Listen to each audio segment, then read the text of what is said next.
अमेरिकी राष्ट्रपति ट्रंप ने वेनेजुएला पर हमला करवाया। राष्ट्रपति मादुरो को पकड़ लिया गया। दुनिया को बताया गया ड्रग्स तस्करी, आतंकवाद, लोकतंत्र बचाने की कार्रवाई। लेकिन सच्चाई इससे कई ज्यादा खतरनाक है।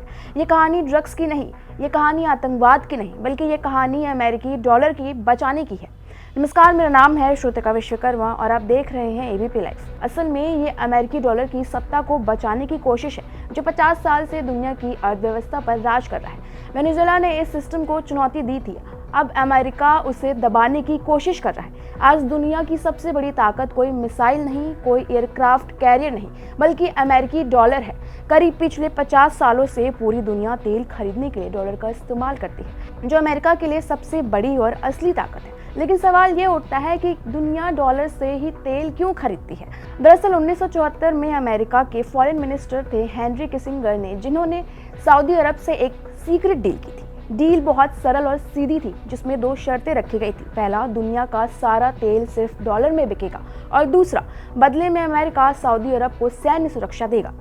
तो बस यहीं से जन्म हुआ पेट्रो डॉलर सिस्टम और एक नए युद्ध का। दरअसल आपको बता दें कि होता क्या है ये।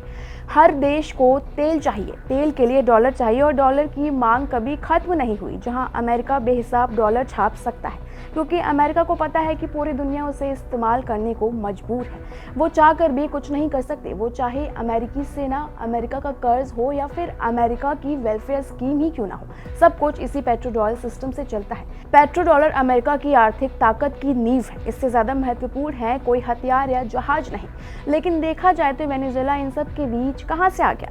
तो बता दें कि वेनेजुएला के पास दुनिया का सबसे बड़ा तेल भंडार यानी तेल एक्सपोर्ट का तगड़ा सिस्टम है, जिसमें करीब 303 से भी ज्यादा अरब बैरल है, जो कि सऊदी अरब से भी कई ज्यादा बताए जाते हैं। वहीं 2018 में वेनेजुएला ने ऐलान किया था कि हम डॉलर से तेल नहीं बेचेंगे, बल्कि अब तेल युआन, यूरो और रूबल से बेचा जाएगा, जिसके बाद से ही अमेरिका बौखला गया।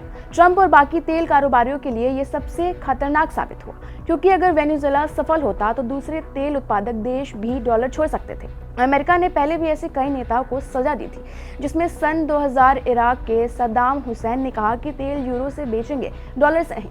सन 2003 में अमेरिका ने इराक पर हमला किया, सद्दाम को फांसी दी गई। सन 2009 में लीबिया के गद्दाफी ने गोल्ड दिनार नाम की अफ्रीकी करेंसी बनाने का प्रस्ताव दिया था, जो सोने पर आधारित होती है और तेल व्यापार के लिए इस्तेमाल होती है। हिलेरी क्लिंटन के लीक ईमेल से पता चला कि ये हमले की मुख्य वजह थी। सन 2011 में नाटो ने लीबिया पर बमबारी की, गद्दाफी को मार दिया गया था। क्लिंटन ने कैमरे पर हंसते हुए कहा कि हम आए, हमने देखा वो मर गया, अब लीबिया में गुलामी बाजार है। जिसके बाद अब बारी थी मादुरो की, तो उनके पास सद्दाम और गद्दाफी से 5 गुना ज्यादा तेल है।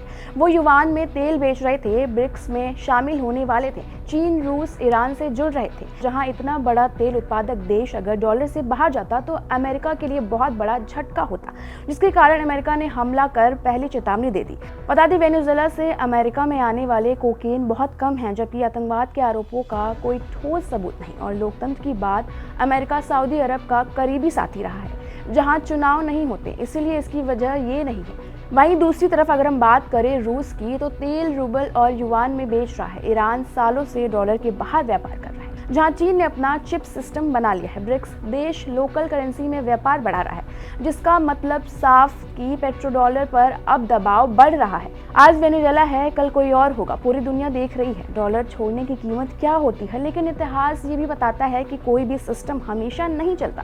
पेट्रो डॉलर की ये जंग शायद उसके अंत की शुरुआत होगी। खैर, इस पर आपकी क्या राय है, हमें कमेंट कर जरूर बताएं और देखते रहें हमारा चैनल एबीपी लाइव।